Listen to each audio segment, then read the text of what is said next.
bienvenue dans cette nouvelle vidéo d'éducation chez OnePips.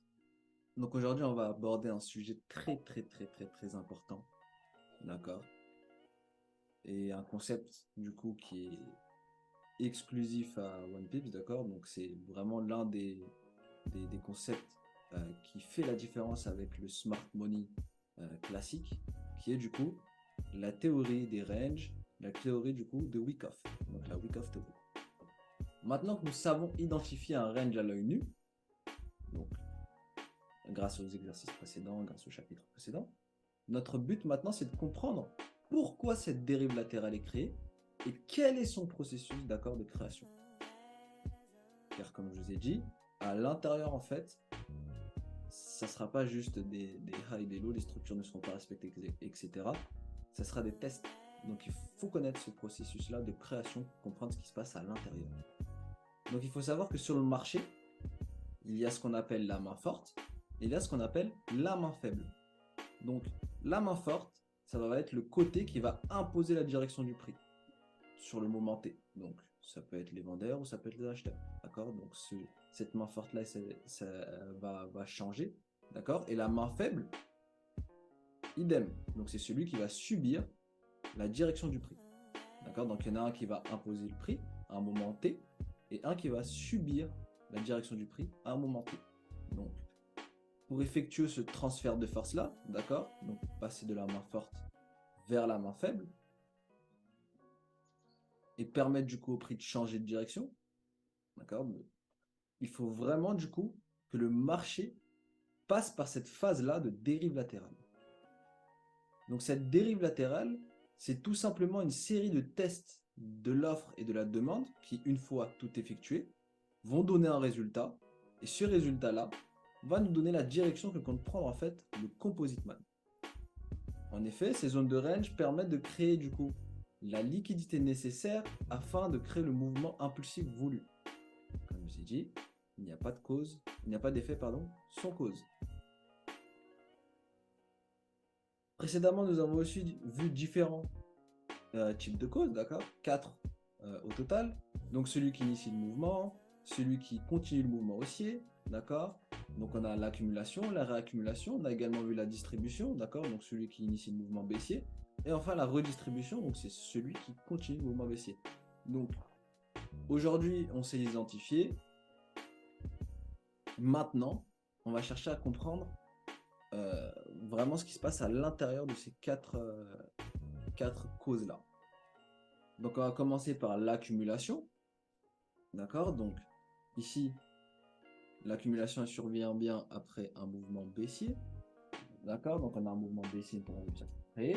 Par rapport aux structures, du coup, on voit bien que tout est respecté ici.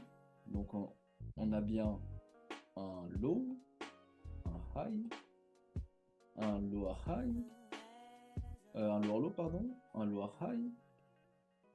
Et ici, du coup, on a un lower low. OK? On observe bien qu'à ce niveau-là, logiquement, si on ne voit pas le AR ici, le marché, il crée bien un lower high. Et ensuite, on voit qu'il crée un higher low. Vous voyez ce problème qu'on voit ici? D'accord? C'est ce qu'on va appeler du coup SHOCH, Change of Character. D'accord? Ça veut dire que ici, à ce moment-là, ce fail que vous voyez ici, le ST, donc le higher low, que vous voyez ici, ça va être le ST, secondary test. D'accord? Donc à partir de ce moment-là, on comprend, avec ce higher low, on comprend que le marché n'est plus en tendance, mais va commencer à faire une dérive latérale. D'accord? Donc, pour déterminer également ce SC ici, il y a une grosse réaction qui est à l'inverse de la tendance. Donc, si la tendance est baissière de base, au niveau du SC ici, par rapport aux réactions que vous voyez ici, on a une très grosse réaction. Donc, tous ces signes-là, grosse réaction, fail ici, d'accord? Le lower high ici, où on avait injecté, qui au final crée un higher low, nous indique simplement que là, ici, on a un changement de caractère qui se dessine. Donc à ce moment-là, on a des tests qui vont s'effectuer. D'accord? Donc ici, on a notre zone d'offre qui est déterminée par le higher low qui va être manipulé du coup. Et ici, on a la zone de demande qui est déterminée par le low qui va être manipulé. D'accord? Qui est SC. D'accord? N'oublie pas, grosse réaction ici. Le marché prend la liquidité ici des maximums. D'accord? Donc, arrivé à ce niveau-là, on a l'arrêt du prix. Hein. Donc ici, on sait que le prix est arrêté. Donc ici, on a les tests des maximums et des minimums de la fourchette. D'accord? Donc, on va manipuler et liquider les premières zones d'offres et de demande qu'on a créées. D'accord? Donc, ça teste d'abord ici le maximum, puis les minimums, d'accord, du range. Donc, on voit bien ici le range hein, qui est là, qui est déterminé ici entre l'offre et la demande. On va manipuler les high et les low du coup à ce niveau-là. Donc, l'ordre entre le test des maximums ou le test des minimums n'a pas d'intérêt. D'accord? Donc, ça n'a pas d'importance, pardon. Déjà que le marché peut arriver ici après avoir arrêté, il peut à la fois d'abord tester le maximum et ensuite les minimums, et à la fois d'abord tester le minimum et ensuite les maximums.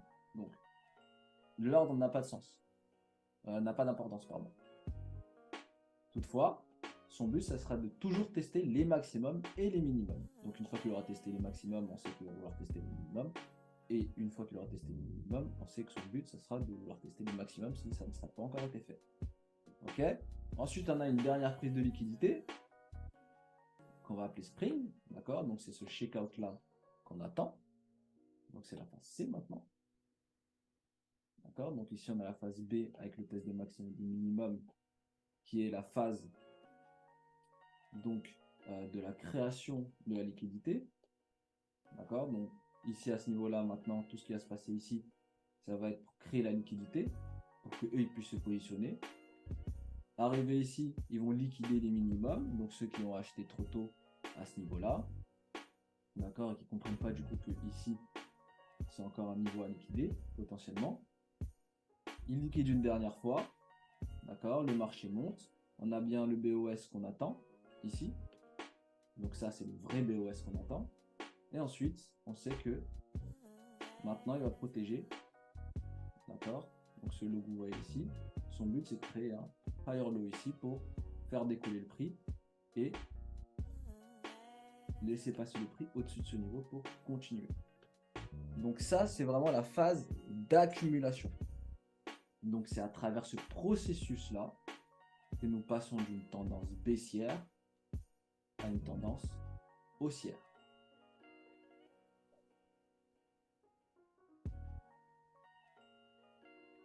Ensuite, on va voir la distribution. Donc la distribution, c'est le processus qui vous permet de passer d'une tendance haussière à une tendance baissière. Donc pareil, ici on a bien des higher low ici, higher low, d'accord. On a bien un higher low ici qui le dessine, mais nous avons un lower high ici par rapport à ce high.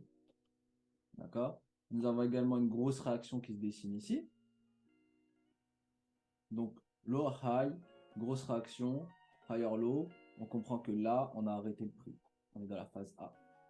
On a du coup notre fourchette qui est déterminée. D'accord. Donc là, on va tester les maximums et les minimums de la fourchette, phase B. D'accord, qui est la création de liquidité. Donc, on va d'abord ici tester les minimums et ensuite les maximums. Et enfin, la phase C qui est le checkout. Donc ici, on vient liquider les personnes. On a bien UTAD. Ensuite, le marché, il vient faire le BOS que nous attendons. Et enfin, le retest pour créer le vrai lower high. Et le marché, il continue à la baisse. D'accord?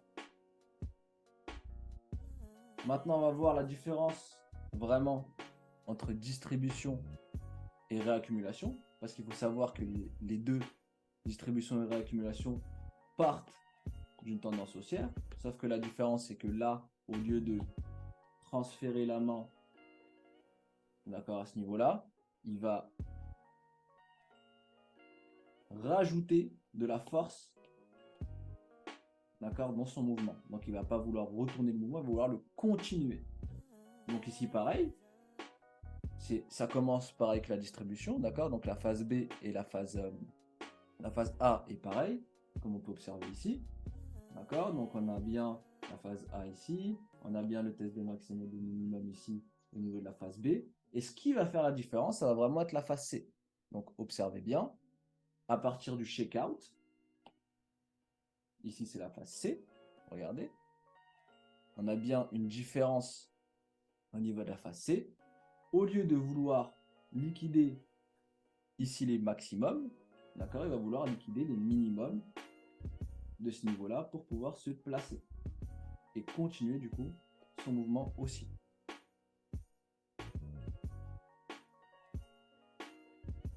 Et enfin la redistribution, d'accord, donc qui vient d'une tendance baissière, donc elle, pareil, hein, ça commence comme une accumulation, donc on a bien ici la phase d'arrêt, la phase de test des maximums et des minimums, et au lieu de, faut pas oublier pour l'accumulation, on liquide les lows une dernière fois avant que ça parte, ici on va liquider les highs, d'accord, et ensuite le marché, il continue son mouvement baissier.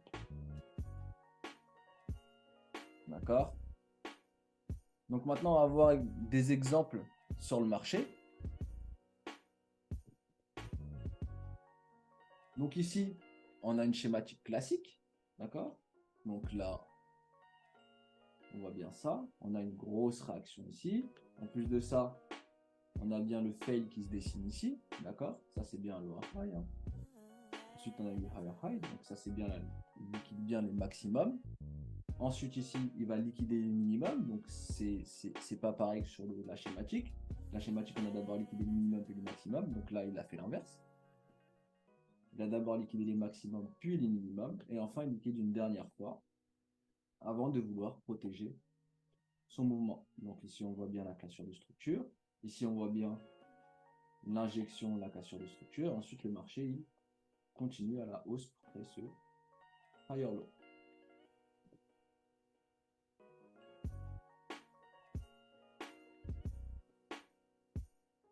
Donc là, pareil, on a une schématique de distribution. Donc ici, on voit bien le fail qui est dessiné ici. D'accord.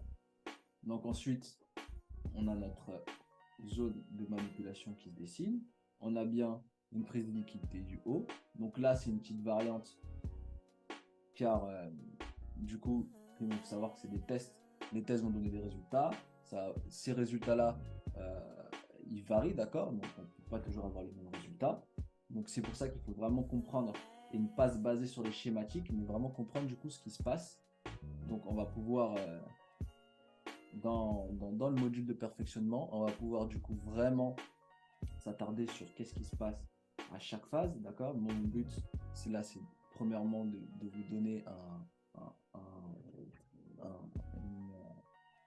une base à travailler, d'accord. Donc là, on a bien UTAD qui se fait, on a bien la vraie cassure de structure ici, donc c'est ce BOS là qu'on attend, on a bien le test, d'accord.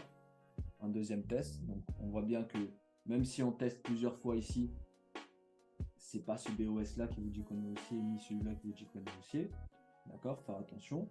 L'argent a été injecté ici. Il a été protégé ici pour créer ce mouvement baissier qui continue. Donc là maintenant on a une réaccumulation. D'accord, donc on a un mouvement haussier qui a été dessiné ici. Donc on a bien un higher low. D'accord, donc ici on a bien une grosse réaction. D'accord, vous voyez bien la grosse réaction ici. D'accord, donc le vrai higher low se dessine ici, mais on a eu un low high. Donc là, on a une manipulation qui se dessine ici. Test des maximums, test des minimums. D'accord, donc ça c'est la phase B.